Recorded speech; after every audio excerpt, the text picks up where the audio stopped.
Hello students, welcome to my history class. So today we will continue chapter first of class 12th, Bricks, Beads and Bones, the Harappan Civilization, topic 3. In previous videos we have read up to topic 2 and today we will start about Mohenjo-daro, a planned urban center. So in this topic we will read about whole town planning of Mohenjo-daro, and it was a very wonderful and fantastic ancient planned town. अगर हम compare करें Mesopotamian civilisation Mesopotamia की town planning, तो वो इसके आगे बिल्कुल ही बहुत ही डाउन है। आपको याद होगा कि क्लास 11th में आपने पढ़ा था मेसोपोटामियन सिविलाइजेशन के बारे में, जिसमें क्लियरली गिवन है कि टाउन प्लानिंग किस तरह की थी। घर बहुत टेढ़े मेढ़े बने हुए थे, स्ट्रीट्स की कोई प्लानिंग नहीं थी, स्ट्रीट्स बहुत नैरो बनी हुई थी, ड्रेनेज का कोई सिस्टम नहीं था, गलियों में कूड़ा कचरा फेंक देते थे जिसकी वजह से गलियों का जो लेवल है वो ऊपर उठ जाता था। हर किसी को गली के साथ एक ऐसी दीवार बनानी पड़ती थी जो बारिश के पानी को अंदर आने से या बाहर के कचरे को अंदर आने से रोक सके। सो इस तरह की बहुत सारी ऐसी प्रॉब्लम्स, बहुत सारी ऐसी चीज़ें हैं जो हमें मेसोपोटामियन सिविलाइजेशन में देखने को मिली थी। सो इन हड़प्पन सिविलाइजेशन और in the terms of town planning, अगर हम हड़प्पन सिविलाइजेशन की टाउन प्लानिंग के बारे में पढ़ेंगे तो यू विल सरप्राइज कि उस एंशिएंट टाइम में कितनी बेस्ट टाइप की टाउन प्लानिंग की गई थी। So let us start. Perhaps the most unique feature of the Harappan civilization was the development of urban centers. So जो एक मेन जो यूनिक फीचर था वो क्या था? अर्बन सेंटर्स की development. Let us look at one such centre, Mohenjodaro, more closely. तो उन्हीं एक सेंटर्स में से, उन्हीं अर्बन सेंटर्स में से एक मोहनजोदारो था जिसके बारे में अब हम डीपली पढ़ेंगे। First, as I told you, Harappan site, Harappa, was discovered in 1921. After 1 year in 1922, Mohenjo-daro was discovered. Although Mohenjo-daro is the most well-known site, the first site to be discovered was Harappa. So, Mohenjodaro भी एक main famous थी, but जो first थी वो क्या कौन सी थी? Harappa was discovered by an archaeologist, Dayaram Sahani, and then Mohenjo-daro, it was discovered by one archaeologist, राखल दास बनर्जी। सो ये मेन नेम्स हैं जो आपको याद रखने हैं। आपके एग्ज़ाम्स में MCQ 1 मार्क्स क्वेश्चन में इस तरह के ही पॉइंट्स आते हैं। The settlement is divided into two sections. दो sections में settlement divide थी, one smaller but higher and the other much larger but lower. आप देख सकते हैं Citadel and lower town. Lower town जो काफ़ी बड़ा है दिख रहा है आपको, बट अगर आप एलिवेशन देखेंगे तो एलिवेशन जो है वो सिटाडेल की बहुत। सो अगर हम बात करें तो लोअर टाउन जो है वो क्लियरली दिख रहा है कि ये एक रेजिडेंशियल एरिया है।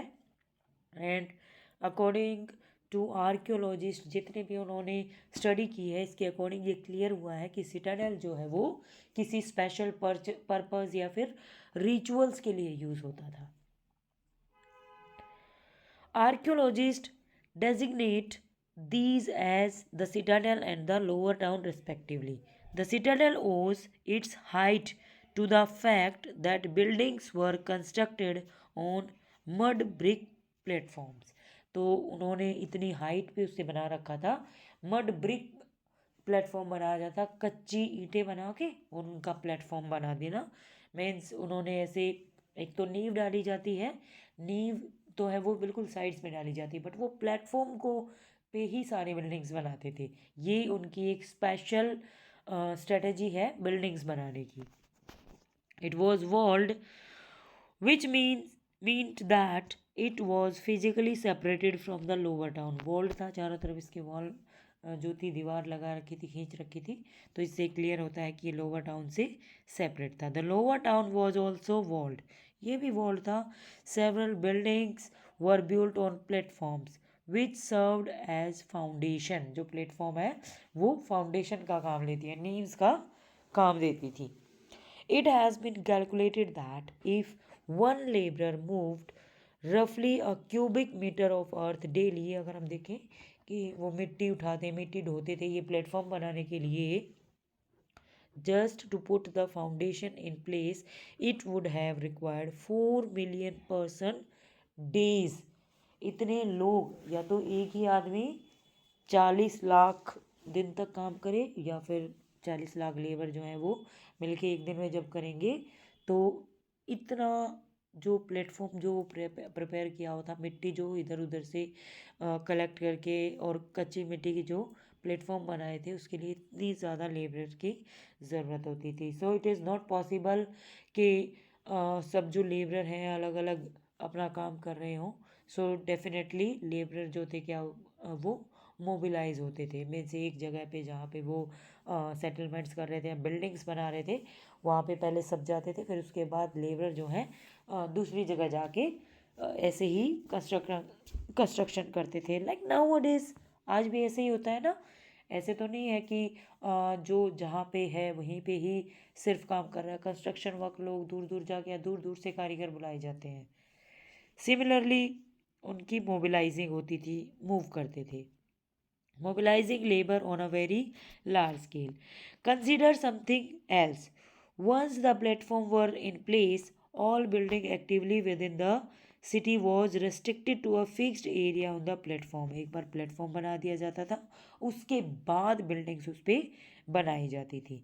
सो it seems that the settlement was first planned and then implemented accordingly. ऐसे नहीं है कि जैसे आज के टाइम पे भी मैपिंग करते हैं ना, ऐसे ही उस टाइम पे पहले प्लान की जाती थी किस तरह सेटलमेंट होगी, किस तरह की बिल्डिंग्स होगी, उसके बाद उसे कंस्ट्रक्ट किया जाता था।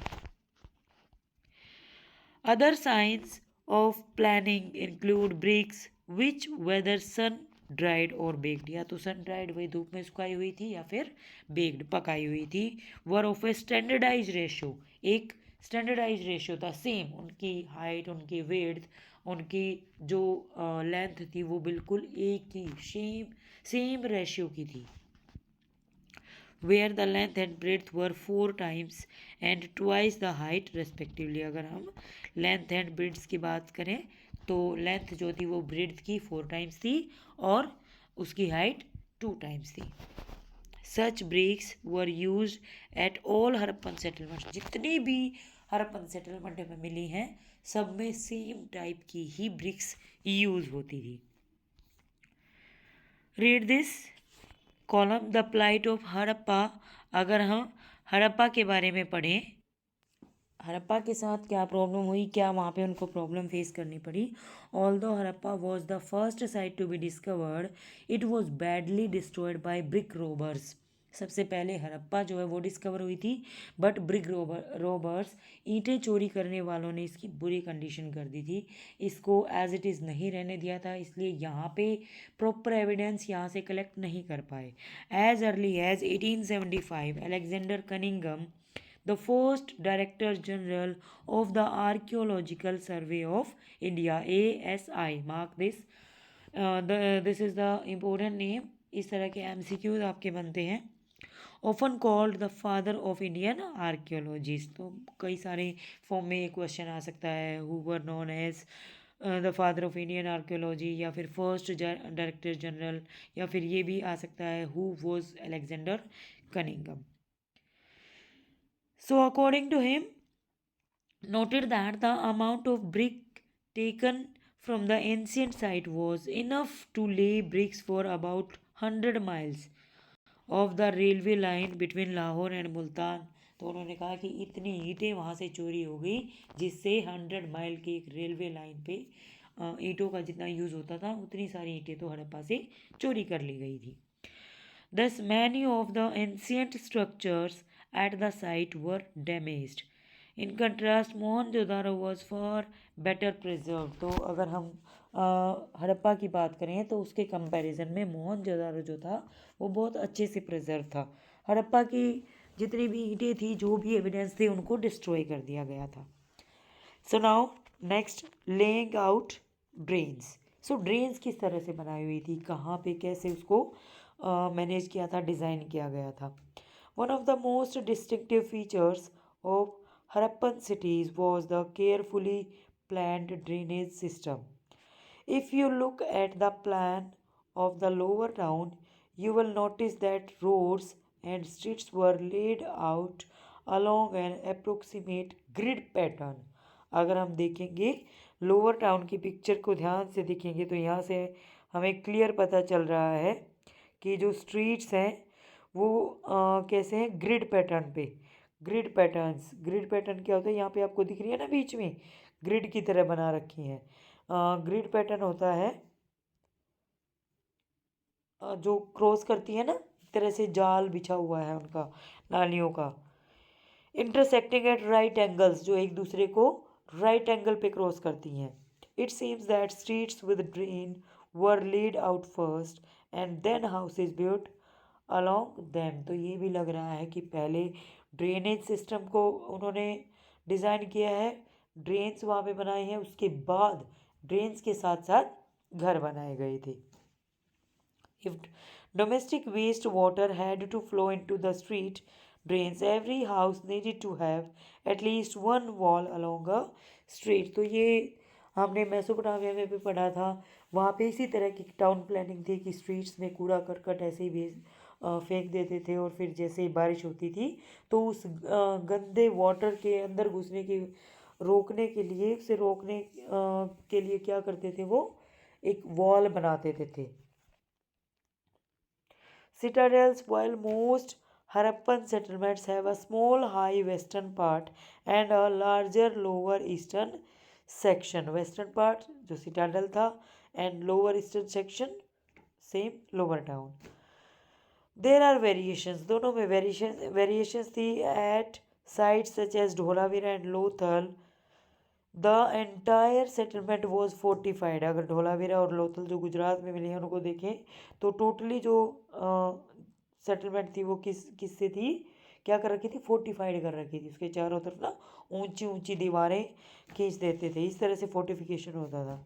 And sections with in the town were also separated by walls. The citadel within Lothal was not walled off, but was built at a height. So citadel जो था वो वॉल्ड ऑफ नहीं था, उसके चारों तरफ कोई फोर्टिफिकेशन नहीं कर रखा था, बट हाइट पे बने हुए होते थे। You can see this picture a drain in Mohenjodaro. आप देख सकते हो कितनी बड़ी ओपनिंग है, यहाँ सामने आपको दिख रहे हैं ना, 2 पर्सन यहाँ पे खड़े हुए हैं। तो इस तरह इतनी ज़्यादा लार्ज वो क्या होती थी, उनकी ओपनिंग होती थी। Next one is domestic architecture. घरों का किस तरह से उन्होंने घर को प्लान किया हुआ था, घर किस तरह बने हुए थे। देखो यहाँ पे ही आपको बहुत सारी चीज़ें क्लियर हो रही हैं। बीच में एक आंगन, एक कोर्टयार्ड दिखाई दे रहा है, एक ही आपको मेन गेट दिख रहा है। मेन गेट से डायरेक्ट कोर्टयार्ड में एंट्री नहीं हो रही है। किसी भी रूम में, कोर्टयार्ड से भी अगर आप देखोगे तो किसी भी रूम का जो डोर है, जो मेन लगा हुआ है गेट, वो बिल्कुल सामने नहीं है। वो कुछ इस तरह बना रखा है कि कोर्ट यार्ड से कोई भी ये झांक के अंदर ना देख सके किसी भी रूम में। तो इट मीन्स वो प्राइवेसी को बहुत प्रेफर करते थे। So read about it.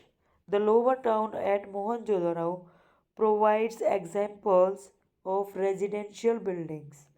Many were centered on a courtyard with rooms on all sides. बहुत सारे घर कैसे थे जिसमें बीच में एक कोर्टयार्ड, एक आंगन होता था, और उसके चारों तरफ डिफरेंट डिफरेंट रूम्स होते थे। कोर्टयार्ड जो है वो मोस्टली कुछ सर्टेन एक्टिविटीज़ के लिए यूज होता था, like probably the centre of activities such as cooking and weaving, particularly during hot and dry weather. जब गर्मी होती थी तो मेनली वो कोर्टयार्ड में बैठ के ही काम करते थे। What is also interesting is an apparent concern for privacy, जो अभी मैंने बताया था प्राइवेसी का वो बहुत ध्यान रखते थे. There are no windows in the walls along the ground level. Ground level पे कोई विंडो नहीं थी, मीन्स कोई भी विंडो से अंदर नहीं झांक सकता था. Besides the main entrance does not give a direct view of the interior और द कोर्टयार्ड. मेन एंट्रेंस जो था यहाँ से बिल्कुल नहीं दिखता था कि कहाँ उनका कोर्टयार्ड है और अंदर कौन कौन से कमरे हैं, कहाँ है. घर का व्यू नहीं दिखता था.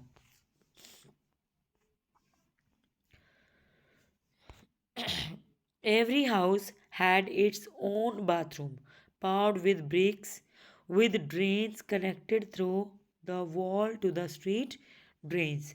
So बाथरूम जो है वो ब्रिक से बने हुए थे और जो मेन स्ट्रीट में जो ड्रेन्स थी उनके साथ कनेक्टेड, उसी वॉल पे उसी साइड वो बने हुए थे उसी दीवार के साथ जहाँ पे ड्रेन होती थी, जिसके साथ साथ ड्रेन्स होती थी. Some houses have remains of staircase to reach a second story or the roof. कुछ घरों में स्टेयर केस भी मिला है, सीढ़ियाँ मिली हैं ऊपर जाने के लिए, या तो सेकंड स्टोरी ऊपर कोई घर बना हुआ बिल्डिंग बना रखी थी या फिर वैसे ही छत पे जाने के लिए. Many houses had wells, often in a room that could be reached from the outside and perhaps used by passers by. तो मोस्टली जो घर थे सब में एक वेल होता था, बट वो कहाँ पे होता था, कौन से रूम में, जो एंट्रेंस के जस्ट जैसे ही घर में एंटर करते हैं तो एंट्रेंस के जस्ट साइड में होता है, सामने होता है, जहाँ पे आने जाने वाले राहगीर भी वहाँ से पानी पी सकें. Scholars have estimated that the total number of wells in Mohenjo-daro was about 700. Only Mohenjo-daro में near about 700 wells के evidence मिले हैं.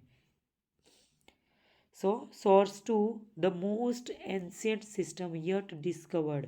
आज तक जो डिस्कवर हुआ है उसमें सबसे ज़्यादा एंशियंट सिस्टम है मोहनजोदारो की इन स्ट्रीट्स की drain. About the drains, Mackay noted, it is certainly the most complete ancient system as yet discovered. अगर हम पुराने सिस्टम्स की बात करें जो आज तक डिस्कवर हुआ है उनसे most ancient complete ancient system था. Every house was connected to the street drains. जो भी घर थे वो किससे कनेक्टेड थे, स्ट्रीट ड्रेन्स से, वो हमने अभी पढ़ा.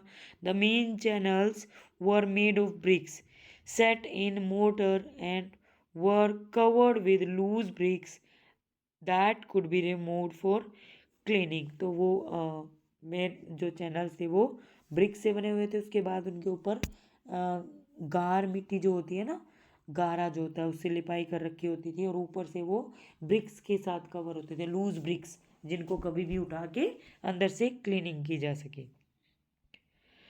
House drains first emptied into a sump और कैस्पिट into which solid matter settled while waste water flowed out in the street drains. तो किस तरह बना रखा था, जैसे एक ड्रेन है उसके बाद बीच में ना एक तरह का कुआं सा, एक गड्ढा सा बना देते थे, जिसमें क्या होता था, जो सॉलिड होता था वो वहाँ पे सेटल हो जाता था और जो भी लिक्विड होता था वो वॉल्स में सॉरी कैनल्स जो होती थी उनमें ड्रेन्स में मूव करता रहता था. Very long drainage channels were provided at intervals with sumps for cleaning. It is a wonder of archaeology that little heaps of material, कुछ ऐसे ढेर मिले हैं मटेरियल के, mostly sand, have frequently been found lying alongside drainage channels, which shows that debris was not always carted away when the drain was cleared. जैसे उस drain को clean किया जाता होगा ना, तो जो उसके अंदर से जो भी सॉलिड वेस्ट मिला है हमेशा उसे उठाया नहीं गया होगा. तो कुछ ऐसे ढेर मिले हैं उनके, कुछ ऐसे एविडेंस मिले हैं. ये जो एग्जैप्ट है ये कहाँ से लिया गया है, from Ernest Mackay early Indus civilisation के जो उनका उन्होंने जो राइट किया है उसमें से ये लिया गया है. Drainage system were not unique to the larger cities but were found in smaller settlements as well.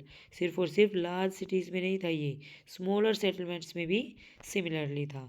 Eight Lothal for example, while houses were built on mud bricks, drains were made on of burnt bricks. So अगर हम लोथल की बात करें तो घरों में जो घर जो थे वो किससे बना रखे थे, मड ब्रिक से, कच्ची ईंटों से। ड्रेन्स जो थी पकी हुई ईंटों से बना रखे थे। Next one is the Citadel, upper upper house, upper town, जो क्या होता था, जो हायर एलिवेशन पे बना हुआ होता था, हाइट पे बना हुआ होता था।